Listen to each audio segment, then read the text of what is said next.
And now, from the CFTK TV studios, this is Open Connection with your host, Robert Pictou. Sponsored by City West, your local internet, TV, and phone provider. And Tricorp, our vision for our people, economic self-reliance. Welcome to Open Connection. I'm your host, Robert Pictou. Known by the Tsimshian word hidden water, the town of Anyox is situated on Granby Bay, 60 kilometers north of Prince Rupert. The definition of a ghost town varies between individuals, but most can agree a ghost town is an abandoned village, town, or city, usually one which contains substantial visible remains. Sharing about the ghost town of Anyox is UNBC Continuing Studies Coordinator Rob Bryce on today's Open Connection. You know, a lot of these towns are based on some sort of precious metal or some quantity of something that they're mining. The price of it goes up, the company comes in and they start mining and a town is formed, and eventually we all know that the price of these resources go down. And this is typically what happened at the town of Anyox. Mm-hmm. So it was a copper smelting town that operated from 1914 to 1935. It's located down the Observatory Inlet, so it's about 50 kilometers from King Coleth and in a little bay called Granby Bay. And the first prospectors, I guess, in the area were there in about 1900. Previous to that, the Nishka used it as a place to hunt and fish and actually evade their, the mighty Haida who came in and tried to pillage them. And there's stories about one family in there that the young man was down there, I think, fishing with his family, and the Haida came in to raid them. And he went back into Granby Bay and up this little creek, which they call Hidden Waters. Or is the name for Hidden Waters, and he evaded them while the rest of his family got killed by the Haida. So that was what the Nishka name for Anyox is called Anius, and it means the Hidden Waters. Late 1800s, 1889, a man named John Fluin and his counterpart Charles Todd were in there doing some prospecting, looking for some of these precious minerals, and they came upon this place which we now know of Anyox. And they discovered some chalcopyrite, which is indicative of copper in the area. So they went in, had a look, and it was 10 years later before they came back to the exact same spot in the early 1900 with a couple others to revisit this, and did some more exploration and found out that, this looks like it could be very promising. So they staked a claim in the area. Another typical thing that happens with these mining towns is they go from owner to owner. The prospectors go in and they stake their claims. They sell it to another group who sells it to another group. And this was no different in Anyox. So 1901, Fluin staked a claim. He bonded or sold that for $40,000. 1905, another company bought it for $25,000. 1908, another one for $135,000. And then finally in 1910, the Granby Company, who was the eventual mine operators, bought it for $500,000. So a lot of money back in the early 1900s. And they were looking for another site to supplement their copper supplies. They had some copper and coal mines down in the Kootenays of BC, and they needed another site. So this was the site they decided upon, and decided to build a copper smelting operation. And so 1914, the company Granby Consolidated Mining, Smelting and Power Company Limited started their mine. They had a large self-sufficient town. It I think housed up to 2,500 people at one time. It had all the modern amenities you could think of. They had sewer, they had electricity, like flush toilets. They had banks and stores and movie theaters and all the things that you could want. They had more amenities than a lot of the places we know of as Vancouver and Victoria and that. So the families were actually quite well off in this place that really was in the middle of nowhere. The quality of life was high. They had lots of recreational activities. They had a golf course, which I'll talk about later, a skating rink and movie theater, so all kinds of recreational activities. They had steamships coming once a week to bring in new supplies. But it was a company town. The company owned everything in the town except for one store on the edge of town. Other than that, everything was owned and supplied by Granby. They started out needing a lot of power for this mine, so they had two powerhouses built. One was coal-fired, and the other was hydroelectrically fired. And that one was just up a river called Falls Creek, or a creek called Falls Creek, and they used that to primarily power a lot of the the smelter, but during the winter months when there wasn't a lot of rainfall in the area, they had to supplement that with coal fire. So they brought in coal from one of their plants down in the Kootenays, and they produced blister copper, and the smelter was the ultimate goal. The place was ideally situated in the sense that it had high tides. The North Coast is known for its big tides, 24-foot tides, so they could bring in the large freighters and ships in that into the bay with supplies, and also take out the copper to be smelted down into typically down in the Tacoma area. Open Connection will be right back after these messages.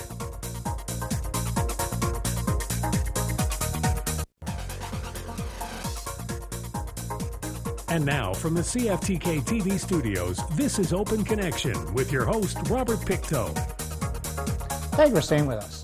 By 1912, the company town of Anyox, owned by Granby Consolidated Mining, Smelting and Power Company Limited, boasted a population of 2,000, which would later peak right around 3,000 a few years later. Amenities of the community included an 18-bed hospital, a 45-room hotel, and a telephone in each room, with a 60-foot-long bar served by bartenders from around the world. Let us rejoin the conversation as Rob Bryce shares about the accidental discovery of gold in Anyox. There's a little island out in the harbor there that they had to get rid of so they could bring the freighters in. So they went out and blasted it. And when they blasted it, they got into this vein of gold. And they pulled $3 million worth of gold out of this vein. They weren't even looking to prospect in there. Someone noticed that there was all this gold in this vein that they blasted out. So that paid for the entire community and all the equipment and that at the time. So that was some pretty good luck that they had. They also, when they lined the furnaces with clay, they had to use this special blue clay to line the furnaces. And they were bringing this in from the eastern United States at great expense. And they were digging their sewer system in the community. And what do you know? They actually dug up a whole pile of this blue clay. And now they didn't have to bring in any of the blue clay anymore from the U.S. So saved them a lot of money in the building of the town at that time. They had the original dam, as I mentioned, was just a rock crib dam up the Falls Creek. And Falls Creek was ideal in the sense that it had a large waterfall right at the ocean. So there wasn't a lot of fish in there. They weren't disturbing a lot of things, I guess, in that sense, and had lots of drop as well, which they needed to run their pipes and that down from the dam to the powerhouse. They and originally with the mine, the mine site was a few kilometers away, and everything was brought in by rail. So they had one of these narrow gauge railway systems there with, I think, about 5 or 6 kilometers of rail line, 3 kilometers that went to the wharf to the smelter, then the 3 kilometers from the actual mine to the smelter. And they started finding after, 6-7 years of operating that they'd basically high-graded and taken out all the high-grade ore and copper out of the mine. So they needed a concentrator now, which was just like a big crusher to get rid of all the extraneous minerals in that and crunch it down. So that demanded a lot more power than what they had existing. So they built a dam number 2. And this was really quite interesting. It was built about 4.5 kilometers from tidewater. And it was the largest dam in Canada at the time. And a guy named John Eastwood, who was an engineer at the time and getting into this dam building and designing and architecture, he was the design person of this multiple arch dam, 208 meters wide by 42 meters wide. So yeah, quite the feat. And everything was brought up, these 50-pound bags of concrete, basically by a small narrow gauge railway as well. But they hoisted all the gear and equipment and the concrete up these steep railway beds up to the dam, and built that dam in 1923, and that provided them a lot more power, with the big lake in behind it. So that's how they powered the community. So quite a feat and quite an interesting thing, awe-inspiring when you go out there and you see this dam out in the middle of nowhere. They had a 6,000 horsepower motor on there on the dam as well, and they still needed some coal supplementing it during the winter months, and that the North Coast is known for its rain, but they still did need to supplement some of that with coal. The town, kind of a neat place. It had its lower parts right down near the ocean, and then some higher parts in town. And typically, the mine workers and the laborers lived down in the flats of the area, and the the management and more the families lived in the houses on the upper end of town, so there was a bit of segregation there. They had all the bunk houses and that for the single men that worked in the mine as well down on the lower ends, and we'll talk a little bit more about what it looks like now and what remains there. But yeah, they had a lot of Chinese there that did some of the labor jobs, the cleaning of the bunk houses, and they had one Chinese man who's the only owner of a building other than the company buildings. He owned a store at the edge of town, and I guess his name was Frank, and so he supplied in the general store that Granby had. He had a supply of goods in that he brought in for the company people as well, or for the residents. So they had, when it first started, they had, I think, 284 laborers on payroll from 15 nationalities. So they had people from all over the world, quite a multicultural community. And you look at the list of people and where they came from, it's they were just from everywhere there. They were earning anywhere from $3 a day to $6 a day. And it was really tied to the price of copper then. A lot of their agreements were tied to if the price of copper went down, their wages went down. And if the price of copper went up, their wages went up. So that's how they were paid, and lots of negotiations about that payment. Open Connection will be right back after these messages.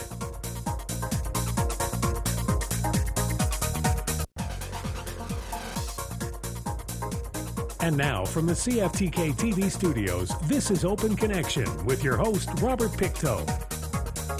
Welcome back to Open Connection. Between 1912 and 1935, Anyox produced 321,000 tons of copper, 206,000 ounces of silver, and 121,000 ounces of gold. Considering the remoteness of the mine and the technologies available at the time, this was a remarkable achievement and indication of the quality of engineering, construction, and management. Let us return to the conversation as Rob Bryce shares how this was achieved. So they had some of the finest machine craftsmen and that in the world in Anyox. These people came from all over the world, and the one thing that was important about that was they had to have that because they were so far away from anywhere else. If they needed something, it could have been months before they could get a part. So these machinists actually made up to 90% of the equipment and materials and that they needed. They had apprentices there, so it really was an amazing machine shop. And they said, yeah, the craftsmanship was top notch. The copper that they produced, a lot of it went down, I mentioned, to Tacoma, so they did some final smelting down there at an operation in Tacoma, Washington. They also processed other ore as well, so it wasn't just from their own operation. The Dolly Varden mine in Alice Arm, they actually took a lot of their ore in and smelted that as well as a few of the other operations and small mining operations on the North Coast. They took that in as well, so they weren't just doing their own smelting. They had coking coal, which they used for steam power and that. So that came from, like I said, their operation in the Kootenays and Grand Forks. And then later on, they opened up a coal plant in Cassidy on Vancouver Island. So they brought in coal from that and would bring that up and then ship it in to a coke plant that they had out in the point as you come into to Anyox. The one thing about the smelter that even still has remnants today, which wasn't a good thing and probably wouldn't happen today, is the environmental issues with it. The fumes and that it produced, the sulfur dioxide and the acid rain essentially was very harmful. It was harmful on the workers. They, some of the guys could only work for 2 hours at a time before they'd have to take breaks and switch off. They ordered in masks. Family would bring in like little mini gas masks to work and wear sometimes when it got really bad. There was a couple inversions there where, for 2 weeks the fumes stayed right at the community level, and people were complaining of nosebleeds and headaches, and it really wasn't probably a very healthy place to work in that sense. And so one of the byproducts there was the vegetation. It basically killed off all the vegetation probably within 20 or 30 kilometers of the smelter. So there were no trees that were alive. There was no vegetation, no grass. So some byproducts of that were there were no animals. The animals had no place to hide, so there was no hunting. One guy tells a story about how they were going to do this big hike up into the Alpine and how he laments how easy it was because there was no brush to go through or anything else. It was just basically going through little spindles, and you can still see those today. There's still remnants of the tops of the trees that are that are basically just sticks out there that were dead, and totally different situation now. It's all come back and quite jungly, but yeah, the acid rain and that really wasn't a good thing. The children, they talk about the children going out and they had these inversions when there was snow on the ground and actually lighting the snow on fire. That's just how toxic it was. So not a good environment environmentally. But back in the day, we didn't have all the regulations that we have today. They had a big fire, so a lot of these resource towns back then didn't have all the firefighting equipment that we have today. And the big fire in 1923 was actually a big explosion that took out part of the community, but they were pretty resilient and didn't really miss much work, and there they were back again rebuilding the town, and off they went again producing their copper. They were also quite heavily involved with World War I. They sent 400 men off to World War I from the community, and I think 25 to 30 of them, they said, died, never came back. And the men who did come back, some of them were given jobs, even if they had disabilities and that, the company still hired them back. And all the other men got their jobs back as well when they came back from World War I. And one of the interesting things about that is that in recognition of these men, when they ended up dying at the Anyox cemetery, they made little cement helmets to commemorate them, and they put those on their headstones. And we have some pictures of that as well, showing going throughout the cemetery and seeing all these little moss-covered helmets now that the company provided for all the veterans of World War I. So they did take care of their community members in that sense. Open Connection will be right back after these messages.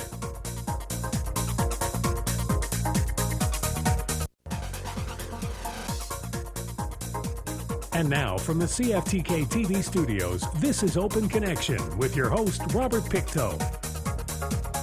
Thank you for staying with us. In 1874, Henry Woodward and his partner Matthew Evans filed a Canadian patent on an electric light bulb. The pair attempted to commercialize their lamp, but were unsuccessful.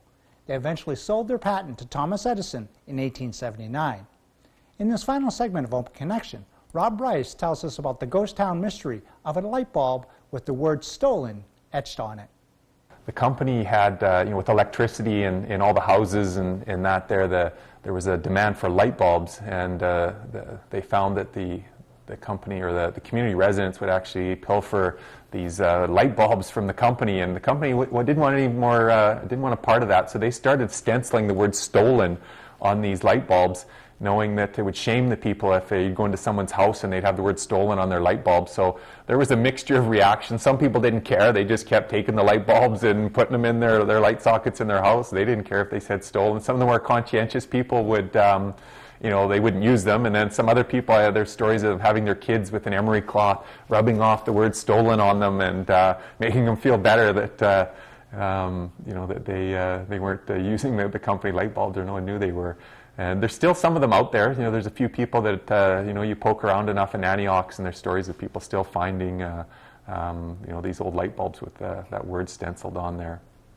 They also had a red light district, so that was at the far end of the town on the end of this, the big slag pile, the remnants of all the mining slag and that, and there was, some of the families there, would tell their kids never go to that place. That's where these women are, and you should never go there. But some of the parents would always look and see the young men that would be crossing the slag pile, going over that direction and making notes, never to invite them over for dinner or anything. That they were someone who frequented that area.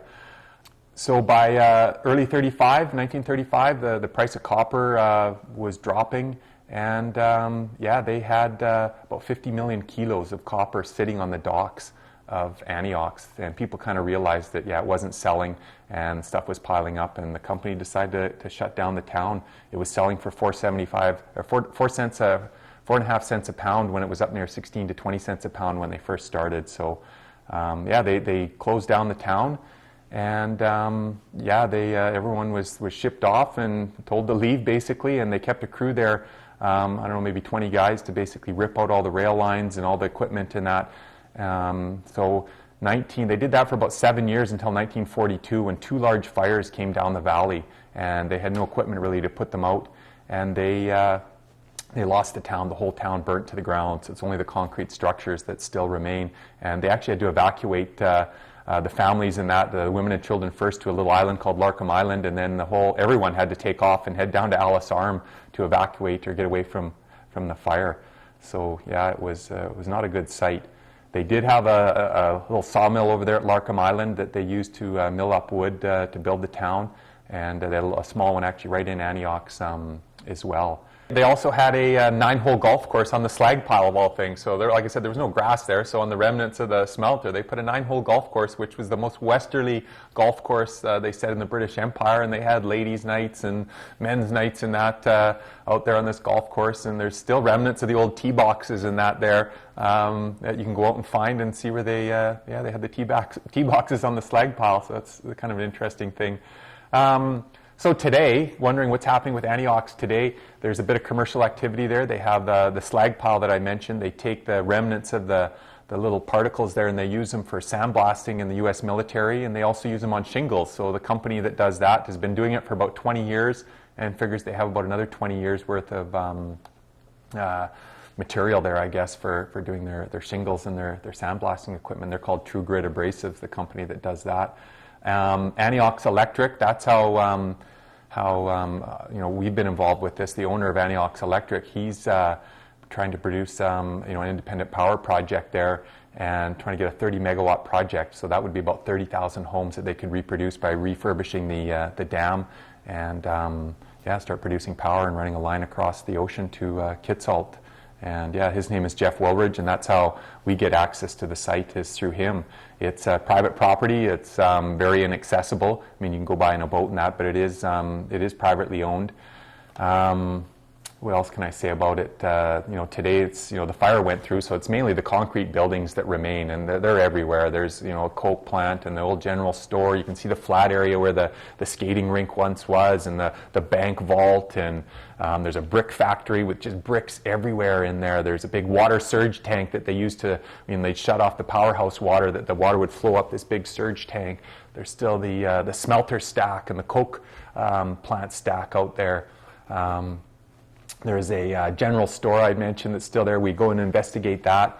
And then the dam is probably the most interesting thing. It's awe-inspiring, going up the 4 kilometers from the ocean and seeing this large dam there. And be walking down streets there, and you'd see a fire hydrant, or you'd see a bathtub and a sink as you're walking through the forest. It's amazing. And we so we offer a tour there. It's a ghost towns tour, we call it. Anyox is one of the 5 ghost towns that we visit, and we do this August 21st to 29th, 2016.